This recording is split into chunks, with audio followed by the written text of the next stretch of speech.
Pour un œil hypermétrope, le punctum remotum n'est plus situé à l'infini comme pour un œil hémétrope. Il est situé également à une distance finie, mais derrière l'œil, et est situé à une distance proportionnelle à la valeur de l'hypermétropie. Plus la valeur de l'hypermétropie est importante, et plus le punctum remotum se rapproche de l'œil par l'arrière. La distance du punctum remotum à l'œil est inversement proportionnelle à la valeur de l'hypermétropie. Ceci aura également pour conséquence d'éloigner le punctum proximum de l'œil, qui, je vous le rappelle, correspond au dernier point vu net grâce à l'accommodation mise en jeu par le cristallin. En fait, tout le parcours d'accommodation, c'est-à-dire le parcours de netteté, se décale vers l'infini en s'éloignant de l'œil. Tout objet situé en dehors du parcours de netteté sera vu flou, alors qu'un objet situé à l'intérieur sera vu net. De la même façon que pour l'œil hémétrope, vous pouvez relever que plus un objet se rapproche du proximum, et plus l'effort accommodatif mis en jeu par le cristallin sera important. La différence avec l'œil myope vient du fait que le remotum devient virtuel et se situe derrière l'œil. Il est bien évident qu'aucun objet ne peut se placer derrière l'œil pour être vu. Donc, en réalité, un œil hypermétrope voit net de l'infini jusqu'au proximum. On peut d'ores et déjà tirer deux conclusions de cette observation.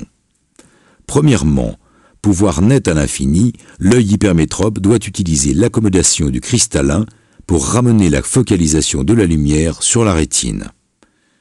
C'est dans cette configuration que l'œil hypermétrope verra net à l'infini. Si cet effort accommodatif n'est pas fourni, l'œil hypermétrope ne pourra pas voir net, à moins de placer l'objet sur les remotum derrière l'œil, ce qui est impossible. La deuxième conclusion vient du fait que le parcours d'accommodation, et donc de netteté, s'éloigne de l'œil, puisqu'en quelque sorte, une partie devient virtuelle. On observe alors que le proximum s'éloigne de l'œil proportionnellement à la valeur de l'hypermétropie. Un œil hypermétrope verra donc flou plus vite en vision de près qu'un œil hémétrope et encore plus qu'un œil myope.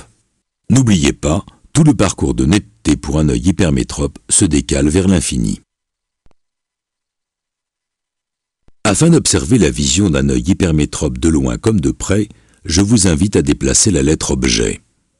Vous observerez que lorsque la lettre se trouve à l'extérieur du parcours d'accommodation, la lettre sera perçue floue par le sujet, alors que lorsqu'elle se trouve à l'intérieur, elle sera perçue nette. Vous pouvez également faire varier la valeur de l'hypermétropie et ainsi déplacer le parcours d'accommodation. De ce schéma d'animation, on peut alors conclure deux éléments. Un œil hypermétrope voit toujours net en vision éloignée à condition que l'accommodation soit suffisante et qu'il existe une part du parcours d'accommodation qui soit réelle, c'est-à-dire dans l'espace objet. Un œil hypermétrope peut voir net auprès si l'accommodation est suffisante. Plus l'hypermétropie est importante et plus le proximum s'éloigne de l'œil. Dans tous les cas, la vision de près d'un œil hypermétrope se fera toujours avec plus de difficulté qu'un œil hémétrope et encore plus qu'un œil myope.